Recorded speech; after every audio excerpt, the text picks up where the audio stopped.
As you can see here, many of the train cars are pushed up against the wall, and the car at the front is twisted and mangled.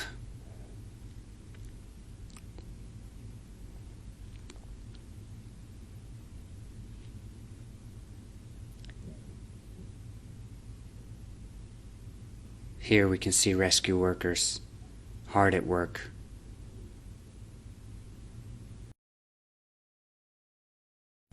We applaud all of them. So here we can see from the graphic from the CNA, CNA being the Central News Agency, it's their graphic. It explains that near the north end of the Qingxing Tunnel between Heran and Chongde stations in northern Hualien, a truck fell from a railway construction site onto the track. So apparently the construction should have been halted over the long weekend, as many as the TRA instructed any construction happening over this long weekend to be halted, so it is unclear why the truck was there in the first place. However, as the train was coming into the tunnel, car number 8, which was at the head of the train at the time, struck the construction vehicle that had slid down from the side of the mountain from the construction site down onto the tracks, and after striking this truck, it went into the tunnel and it derailed, with several of the cars hitting the wall of the tunnel. And according to a local journalist, William Yang, which we will get into more later, most of the casualties came from cars 8 and 7, which were at the front of the train. So here in this picture we can see highway number 9. Here's the construction site. Here's the train going into the tunnel. This is the truck that fell off, and 5 of the train cars were stuck in the tunnel, and 3 of them were sticking out of the back. So the people in those cars were able to get out fairly quickly and easily. However, the ones in the tunnel took a lot longer to rescue. Here we can see from a CNA report that there were 51 deaths, which has now been updated and is closer to 54 deaths, according to many news outlets like Taiwan News and also the reporter talking about earlier, William Yang. And in hospital there are 7 people with serious injuries, 32 people who were injured, and 78 others with light injuries. One of the people who died was in fact a train conductor who had recently just gotten married. Very unfortunate situation for him and his family. Here, as we can see from this photo, also from the Central News Agency, CNA, this is how the train was stuck here in the tunnel, with car 8 being the one most heavily affected, stuck against the wall, with 7, 6, 5, and 4 also being pushed off of the tracks and into the walls of the tunnel, and cars 3, 2, and 1 out the back, where people were more easily able to leave and get to safety. However, at this time, nobody is currently still stuck in the tunnel. Everybody has been rescued. They have been taken out of the tunnel and are now either in hospital or on their way home. We are going to take a quick look at an animation made by EBC News depicting what happened with the truck and the train today. Here we can see the train approaching, truck sliding off of the side of the mountain, the train striking the truck and then getting lodged in the tunnel.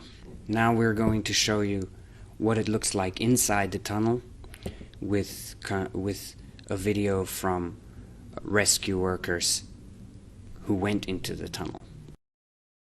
As you can see here, many of the train cars are pushed up against the wall, and the car at the front is twisted and mangled.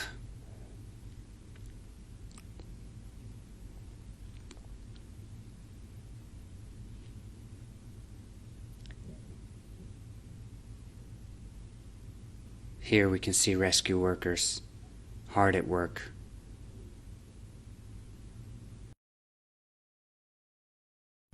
We applaud all of them for their hard work here today. Let's get into what's happening out there on Twitter regarding the situation with the train. So first, President Tsai Ing-wen had this to say. In response to the train derailment in Hualien, Taiwan, our emergency services have been fully mobilized to rescue and assist passengers and railway staff affected.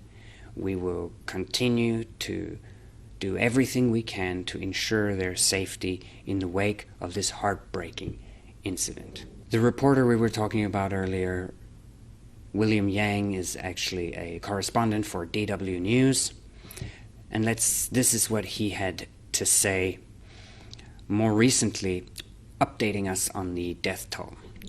The death toll has risen again to 54, including a 6-year-old girl who was pronounced dead after being sent to a nearby hospital. Public funeral homes have reached full capacity and are now calling for support from private hospitals.